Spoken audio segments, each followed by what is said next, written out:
Democracy retreating as Trump abdicates U.S. role, report. Democracy is under assault and retreating around the world, with the United States abdicating its traditional role as a champion of democratic ideals in the past year, while Russia and China increase repression at home and export their malign influence abroad, Freedom House says.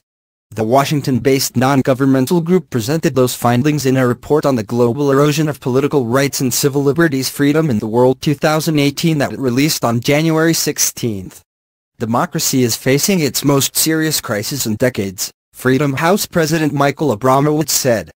Democracy's basic tenets including guarantees of free and fair elections, the rights of minorities, freedom of the press, and the rule of law are under siege around the world.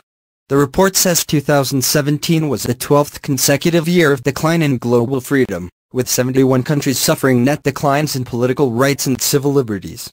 A major development of 2017 was the retreat of the United States as both a champion and an exemplar of democracy, the report says.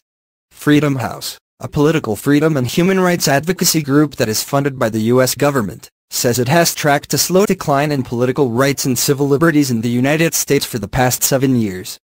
But it says the decline accelerated in 2017, owing to evidence of Russian interferences in the 2016 elections, violations of basic ethical standards by President Donald Trump's administration, and a reduction in government transparency. The report says the press and the judiciary have remained resilient in the face of unprecedented attacks from President Trump. But it warns that those institutions ultimately could be weakened by Trump's attacks, with serious implications for the health of U.S. democracy and America's place in the world. Abramowitz said the core institutions of American democracy are being battered by an administration that has treated the country's traditional checks and balances with disdain. Meanwhile, Freedom House says, autocratic regimes in Russia and China have taken advantage of the retreat of leading democracies and are acting beyond their borders to squelch open debate, pursue dissidents, and compromise rules-based institutions. Abramowitz says the Trump administration's sharp break from the political consensus of the last 70 years has cast aside democracy as the animating force behind American foreign policy.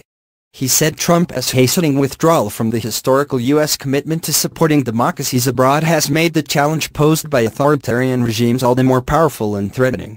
The report says Russian President Vladimir Putin's government has demonstrated the increasing sophistication and reach of modern authoritarian regimes by organizing disinformation campaigns during elections in European democracies and cultivating ties with xenophobic political parties across the continent, threatening its closest neighbors, and serving as an alternative source of military aid for Middle Eastern dictatorships. The central goal of these efforts was to disrupt democratic states and fracture the institutions that bind them together. Elsewhere in RFE/RLS broadcast regions, Turkmenistan and Uzbekistan were singled out among the 12 worst of the worst counties for political freedom and civil liberties. The report says Uzbekistan's new government has prompted cautious optimism as a new administration formed after the death of longtime autocratic ruler Islam Karimov ended some forms of forced labor and granted new if limited space for civil society. But it says Uzbekistan deserves special scrutiny. Lasting change in one of the world's most repressive political systems will require sustained international attention as well as support for independent voices in the country's media and civil society, the report says. In Serbia, Freedom House concludes that the tolerance of European Union leaders toward President Aleksandar Vucic's authoritarian tendencies allowed him to further sideline the opposition and undermine what remains of the country's independent media. Georgia, Afghanistan, and Macedonia were also named as countries to watch in 2018 that may experience important developments deserving special scrutiny. It said opposition alliances are crystallizing ahead of Afghanistan's long overdue parliamentary elections, but preparations for the polls have been lacking, and it is uncertain whether they will be held as planned in 2018. In Tbilisi, the report says, the ruling Georgian Dream Party recently pushed through constitutional amendments in Georgia that, combined with the financial backing of its reclusive billionaire patron, former Prime Minister Bidzima Ivanishvili, will make an effective challenge by the fractured opposition in future elections even more unlikely, potentially cementing